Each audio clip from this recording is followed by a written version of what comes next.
ഞാനും പരമേശ്വര മേനോനും കൂടി ഗുരുവിൻ്റെ ഉടമസ്ഥതയിലുള്ള എല്ലാ മഠങ്ങളിലെയും ശിഷ്യന്മാർക്ക് 1928 ജനുവരി 9 കൂർക്കഞ്ചേരി ശ്രീ മഹേശ്വര ക്ഷേത്ര വളപ്പിലെ ഗുരുവിൻ്റെ പർണശാലയിൽ എത്തിച്ചേരുന്നതിനായി കത്തുകൾ അയച്ചിരുന്നു. ഇത് സംബന്ധിച്ച് ആർക്കും എന്ത് സംശയവും സ്വാമി തൃപാദങ്ങളോട് ചോദിക്കാം. സന്യാസി എന്നാൽ ആരാണ്? സ്വാർത്ഥം വെടിഞ്ഞ് പൊതുജനങ്ങൾക്ക് വേണ്ടി പ്രവൃത്തി ചെയ്യുന്നവർ സന്യാസിമാരെന്നാണ്. സന്യാസി എന്നാൽ പരോപകാരി, ത്യാഗി എന്നർത്ഥം. സന്യാസിക്ക് കാഷായം ആവശ്യമുണ്ടോ? വേഷത്തെ ആശ്രയിച്ച് സന്യാസം ഇരിക്കുന്നില്ലെങ്കിലും ഒരു യഥാർത്ഥ സന്യാസി കാഷായ വേഷം ധരിച്ചതുകൊണ്ട് യാതൊരു കുറ്റമോ കുറവോ തോന്നുവാൻ വകയില്ല.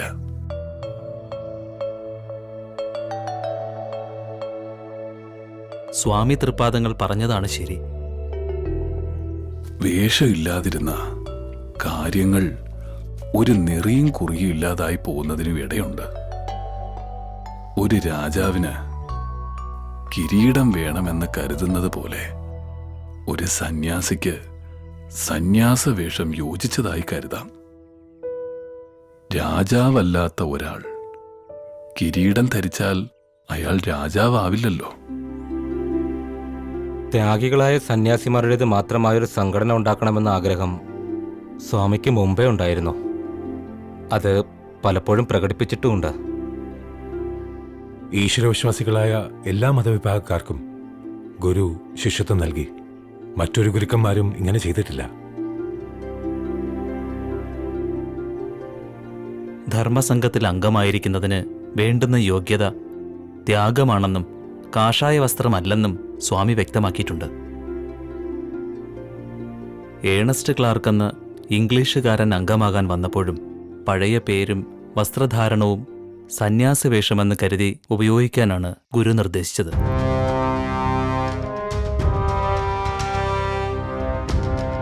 നിയമാവലി എടുക്കുക.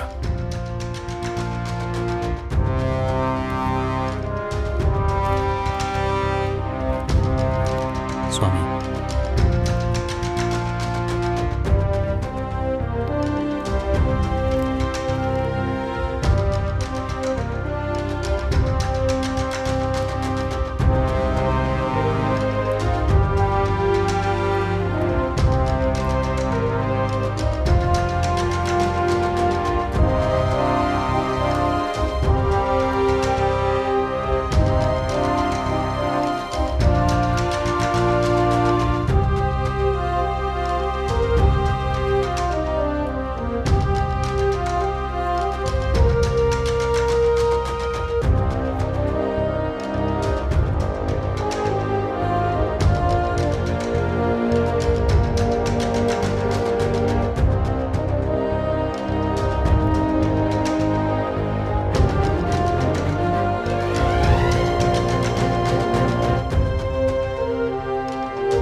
സ്വാമി, ഒരു ഗ്രൂപ്പ് ഫോട്ടോ എടുക്കട്ടെ?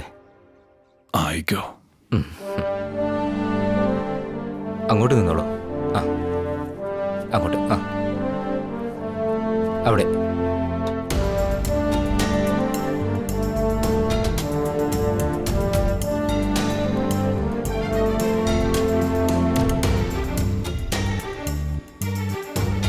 കുറച്ചിടത്തേക്ക്.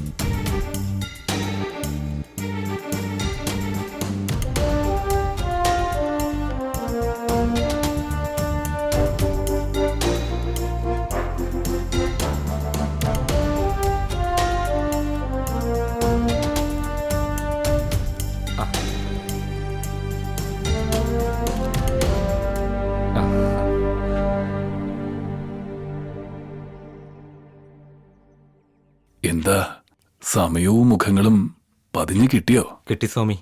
വെളിച്ചം അനുകൂലമായിരുന്നു.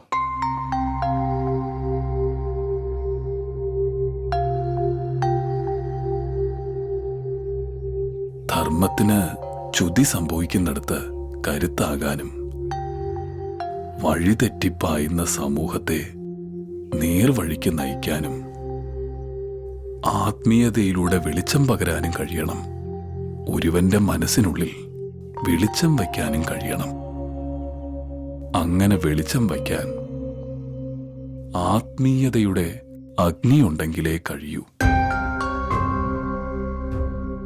അങ്ങനെയുള്ള കൈത്തിരികൾ ഒത്തുചേർന്ന് ലോകം പ്രകാശിക്കട്ടെ. പ്രകാശം പരന്ന പുതിയൊരു ലോകപ്പിറവി ഉണ്ടാകും. ശാന്തിയും സമാധാനവും നിറഞ്ഞ പുതിയൊരു ലോകത്തിനായി പരിശ്രമിക്കുക.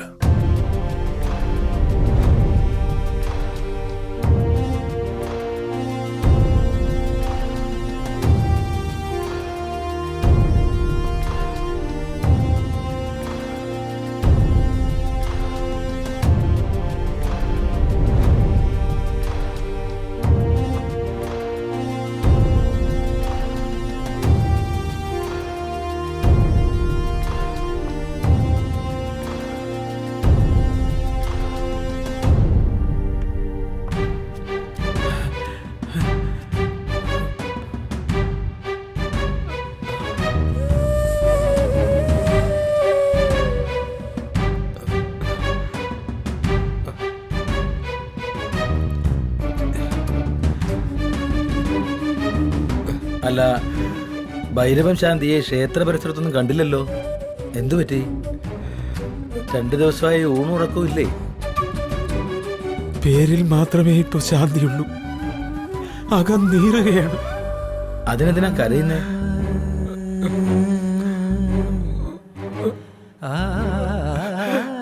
ആ മഹാഗണി പൂത്തിരിക്കുന്നു. ആ മഹാഗണി പൂത്തതിന് ശാന്തി എന്തിനാ കരയുന്നത്? 40 വർഷം മുമ്പ് മഹാഗുരു നട്ട മഹാഗണിയാണിത്. നാണിയാശാനും ശിവലിംഗദാസനും ഒക്കെ ഉണ്ടായിരുന്നു സാക്ഷികളായിട്ട്. 40 വർഷം മുൻപാകുമ്പോ സ്വാമി മരുത്വാമരയിൽ തപസ് കഴിഞ്ഞ് അരുവി പുറത്തെത്തിയ സമയം അല്ലേ? അതെ, മഹാഗണി നട്ടിട്ട് സ്വാമി പറഞ്ഞു, ഈ മരം പൂക്കുമ്പോ നാം ഉണ്ടാവില്ലെന്ന്. ഏയ്, അതിനിവിടെ ഒന്നും സംഭവിച്ചില്ലല്ലോ. തൃപാദങ്ങൾ പറഞ്ഞതൊന്നും പിഴച്ചിട്ടില്ല.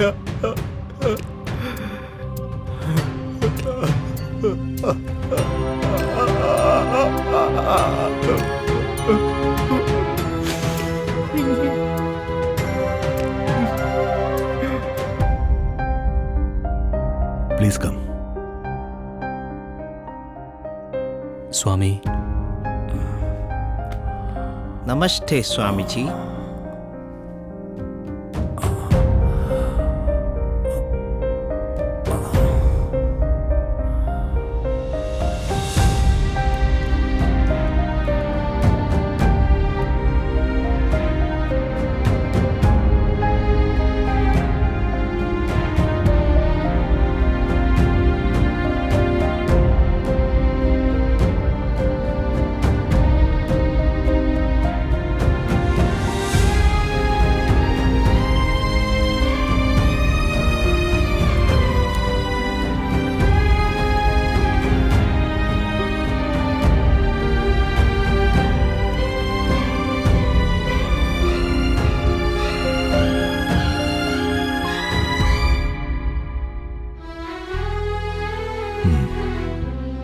സ്വാമിക്ക് കലശലായ ക്ഷീണമുണ്ടെന്നറിഞ്ഞ് ശിവഗിരി കുന്നിന് താഴെ ആരാധക സഹസ്രങ്ങൾ പ്രാർത്ഥനയിലാണ്.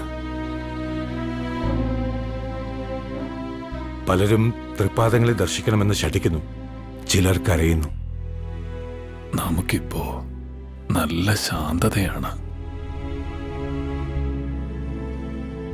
അഗ്നിപർവ്വതം പോലെ പുറമേ ശാന്തമാണ് സ്വാമി.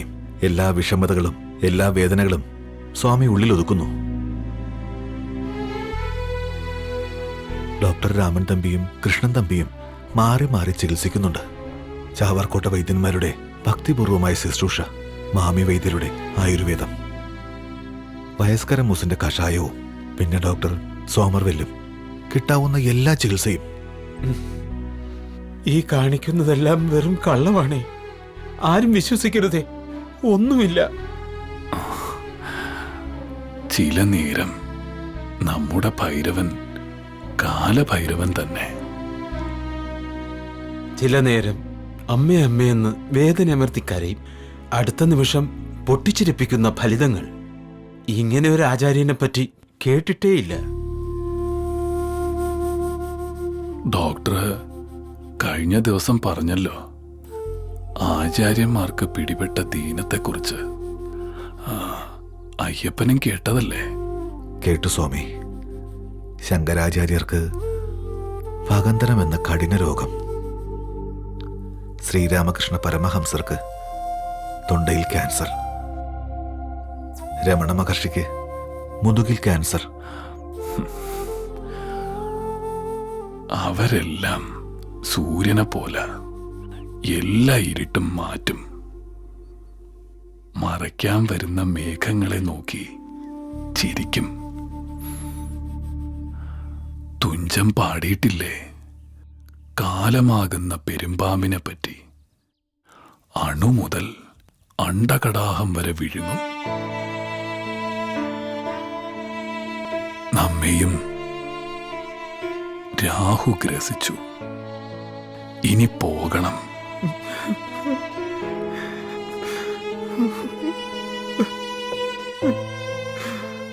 മഹാന്മാർ അവരുടെ അവസാന നാഴികയെക്കുറിച്ച് ഒന്നും പറയാത്തത് എന്താണ് സ്വാമി?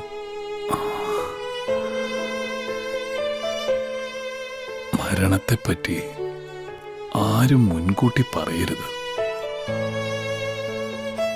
ഇന്നിപ്പം മരിക്കുമെന്ന് മുൻകൂട്ടി പറഞ്ഞ ജനങ്ങളെല്ലാം ഇവിടെ വന്ന് കൂടും. പല വിഷമതകളും ബഹളങ്ങളും അവിടെ നടക്കും. എല്ലാം ശാന്തമായിരിക്കണം. പരമശാന്തമായി, ഒരു പൂ പൊഴിയും പോലെ. വേണ്ട സ്വാമി, കേട്ട് നിൽക്കാൻ കരുത്തില്ല സ്വാമി. ഭൈരവ, കരയാതെ സമാധാനിക്കേ. ഒന്നുമില്ല സ്വാമി, പോയിട്ട് വരാം. Get well soon, Swamiji. Okay. വാ.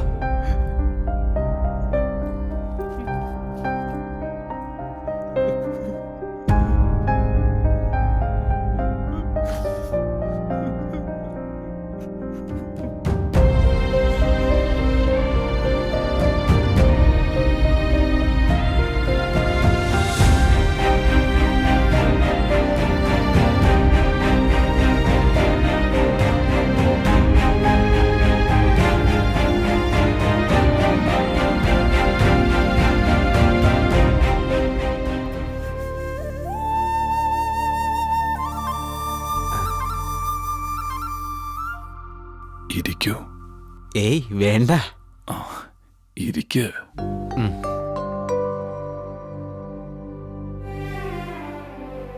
ഭരണകാര്യങ്ങൾ, കവിത, അതിനിടയ്ക്ക് എന്തിനാ ഇപ്പോ? അതൊക്കെ മുറ പോലെ നടക്കും. സ്വാമി ദർശനം തന്നെ പുണ്യം. കുമാരനുണ്ടായിരുന്നെങ്കിൽ സദാ കൂടെ ഉണ്ടാവുമായിരുന്നു.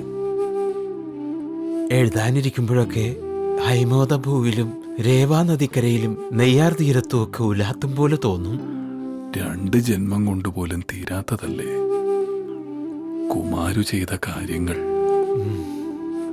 എഴുത്തും അങ്ങനെ തന്നെ.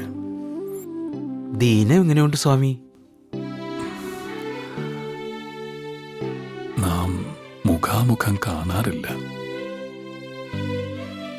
ഒളിച്ചും പതുങ്ങിയൊക്കെ വരാറുണ്ടെന്ന് വൈദ്യന്മാര് പറയുന്നത്. അവിടുന്ന് മനസ്സ് വെച്ച ഈ ദീനമൊക്കെ മാറില്ലേ സ്വാമി? മനസ്സ് വയ്ക്കാൻ മറ്റെന്തെല്ലാം കാര്യങ്ങളുണ്ട്. കേവല ശരീരത്തെ അത് വേണോ? വേദാന്ത ഭാഷ അങ്ങനെയാകാം. പക്ഷേ സ്വാമിയെ സ്നേഹിക്കുന്ന ബഹുലക്ഷങ്ങൾക്ക്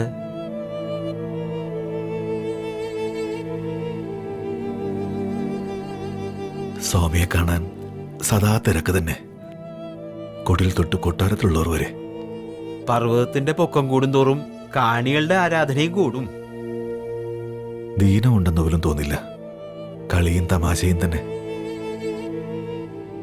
ഉത്സവം തീരും വരെയും ഉത്സാഹം കൈവിടരുത്. നാം ഈ ദേഹമല്ല,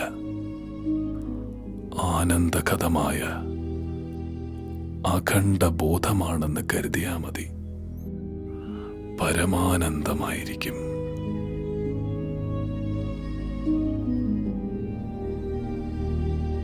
തൃപ്പാദങ്ങൾ എന്നും കൂടെ ഉണ്ടാകണം. അനുഗ്രഹിക്കണം സ്വാമി. നാം എങ്ങു പോയാലും അനുഗ്രഹം കൺമുന്നിലുണ്ടായിരിക്കും. സഹോദരൻ കൂടെയുണ്ടല്ലോ, നാം പിന്നെ വരാം. ആയിക്കോട്ടെ.